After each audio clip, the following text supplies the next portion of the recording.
সুপ্রভাত সবাইকে। তো চলো সকালটা শুরু করলাম রুটি, গাজর, আলু, মটরের একটা তরকারি দিয়ে। তারপর বেলার দিকে খেয়েছিলাম ডাবের জল। আসলে আজকে আমার ডাক্তার দেখানো ছিল, তো দুপুরবেলার দিকে বেরিয়ে গেছিলাম নৈহাটি।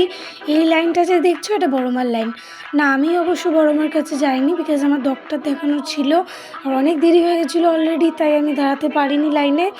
আর এখানে যে ব্যাংক পার্টিটা দেখছো, এটা ছিল একজনের ওই হলুদের জন্য জল সইতে যাওয়া।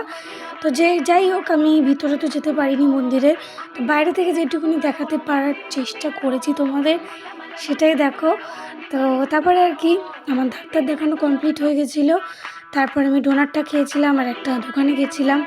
তো যেই জিনিসটার জন্য গেছিলাম সেটা তো পাইনি। যাই হোক, বড়মার এই ছবিগুলো দেখে তো মনটা পুরো ভরে গেল। আর ওখান থেকে বেরিয়ে একজন ওখানে প্রসাদ দিচ্ছিল, তো আমরাও একটা প্রসাদ নিয়েছি হাতে। অ্যান্ড তোমাদের এর পরের পার্টে দেখাবো আর কী কী করলাম আর কী কী